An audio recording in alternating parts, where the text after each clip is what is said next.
2088 ulit mga boss. Isang video muna tayo, sa request video muna tayo from our subscriber. So pinapademo niya itong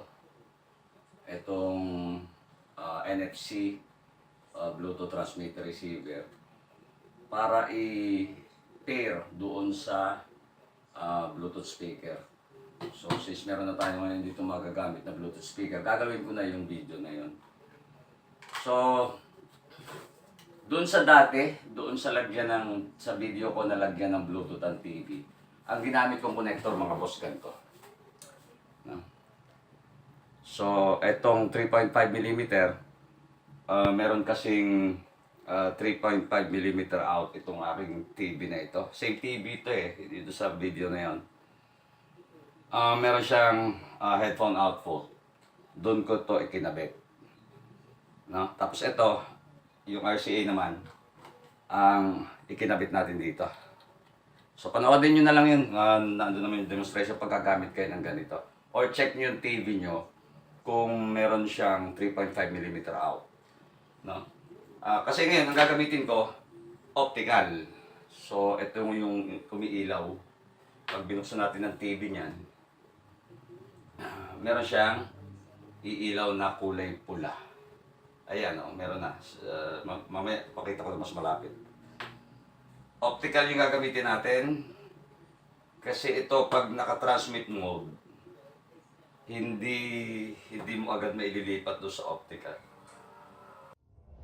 You are watching Twin88 channel. Don't forget to subscribe.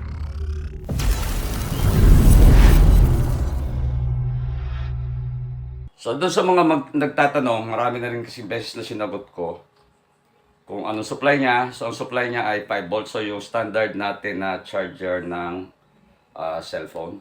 Tapos, rechargeable siya. So, kagaya ngayon, wala ako ipa-plug dito na cellphone charger dahil meron pa siyang charge. So, long press nyo lang yung power on. At, yan, magpa-power na yan. Yung gagamit itong 3.5mm, meron akong connection demo niyan dito sa video ko na ito, paano lagyan ng Bluetooth ang TV. So, check nyo na lang sa list of videos ko. So, ito pag naka-on yung TV natin at naka-plug to dun sa likod. Dun sa likod ng TV, para ma-check nyo kung merong optical. Tingnan nyo kung merong ganito. Ayan, focus ko sana. Yan. Yung parang square na ganyan. Ito to. So, pag tinulak nyo dyan yung optical cable, lulubog yung cover niya na yan. So, yung itsura niya, pabilog yung isang side, square yung kabila. So, hindi pa pwedeng mabaliktad to. So, check nyo na lang yung orientation para hindi mabaliktad. Wala naman kayong gagawin. Kakabit nyo lang ito doon sa yung kabilang dulo nito. Ikakabit nyo lang doon sa optical output ng TV nyo. Tapos, itong kabilang side, ipa-plug nyo lang na ganyan.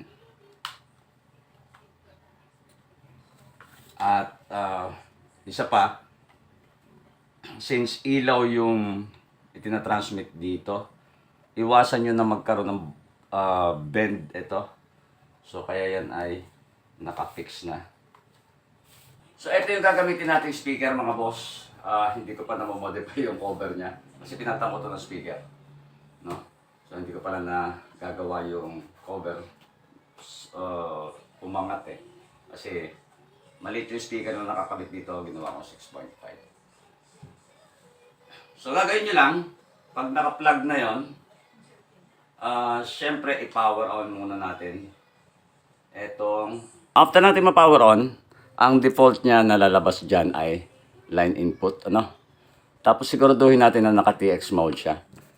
So dito sa remote, meron tayo ditong selector kung receive or transmit mode. So siguraduhin lang natin na naka-transmit siya para magta-transmit siya ng audio signal ng TV dito sa ating Bluetooth speaker. So pag naka-on na siya, or kahit alin naman dyan yung mauna, plug lang natin itong Bluetooth speaker. At yan, Bluetooth mode The naman. Bluetooth device is ready to pair. pel daw, pel. Isa sa indicator na pwede natin maging reference ay ang kulay ng ilaw na to. So pag blue yan, naka-receive mode. Pag red, naka-transmit mode. So plug ko lang. Ay, ano ba yan? The Bluetooth device is ready to pair. So ayan, hintayin nyo lang mag-connect. Ayun, nag-connect na. Mapapansin natin dito sa indicator, bumagal na yung pagpatay sindi ng ating light indicator. Oh. Hindi na yung parang blink na ganyan kanina. At naka-steady yan. So pagka ganyan, active na yan, na-connected na tayo. So after nating ma-pair, so pag naka-pair na yan, dun sa remote, may makikita kayo dito OPT. Makita sana. Nakalagay OPT. Press nyo lang yung OPT hanggang sa mapalit siya. Dapat naka-optical mode to. So, i-pair nyo muna. Pag naka-pair sa kanyo, ililipat kung alin yung gagamiting input na itatransmit papunta doon sa Bluetooth speaker natin. So, kailangan naka-OPT yan. Hindi naman lilipat yan pag hindi siya naka-pair at hindi naka-plug itong optical cable natin. So, play tayo ng video. Bagal yata internet ko. Naglo-loading eh. Yan. Ay. Can online cash loan app. So, yun. Just in case ma-experience nyo yun. Install it. So, kung ma-experience nyo yun, kagaya yung kanina, na putol-putol or distorted, parang malamang hindi lapat yung optical, pagkakakabit nyo ng optical cable. Diinan nyo lang, napansin nyo kanina diniinan ko. So, malimit, madali ako ng ganun. At nagtatransmit na siya ng sounds. So, yan, no? But, ito yung isa na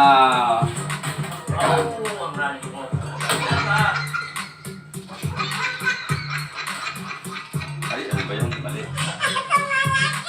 Malilito na ako sa kapto.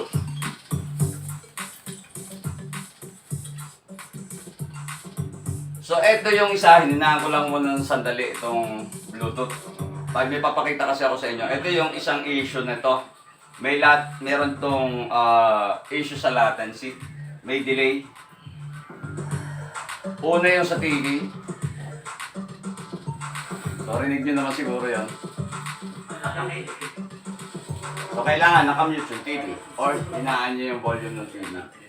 Kaya, siguro, mahihirapang gamitin pagka yung i-video okay natin. Video okay. Parang una ng 1 second or 1.5 second yung audio ng TV. Na nasa TV.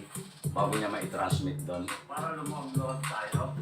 So, ganun lang mga boss, no? O yan.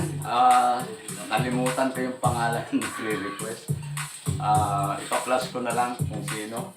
Hindi ko makita kanina eh kung sino yung nag-request nun. So, ito na yung request mo. Kung ang gagamitin mo naman ay line out ng TV, RCH, RCA, so yung procedure kung paano siya ikakabit, panoodin mo na lang yung video ko na nagkabit ng yung unang ikinabit ko tong transmitter receiver na to sa TV. Kaya lang, doon kasi sa video na yun, sa mixer ko yata sa ipinire. Wala pa kasi ako nito dati. So hanggang dito na lang muna. At kita-kita ulit tayo sa susunod na video. Baka next natin ay yun na yung sa Rehayes mic. Dahil sobrang dami kong sinasagot regarding feedback. Yung pagpuputol-putol, hindi ko kasi na-experience eh. So, tingnan natin kung anong sana ma-experience ko. Niyagawan ko na nga ng senaryo eh, maraming interference. Posible kasi yon sa interference na kaya napuputol, nadidisrupt yung transmission. So, tinry ko na rin ilayo sa labas yung mic. Wala, hindi naman talaga napuputol. So, ang pag-usapan natin doon yung sa feedback. Yun talaga ang sample naman na binili ko yun. Yun ang nakita kong magiging issue. feedback talaga. So, dito na lang muna. At abangan nyo ulit yung susunod na video. Yeah, yeah.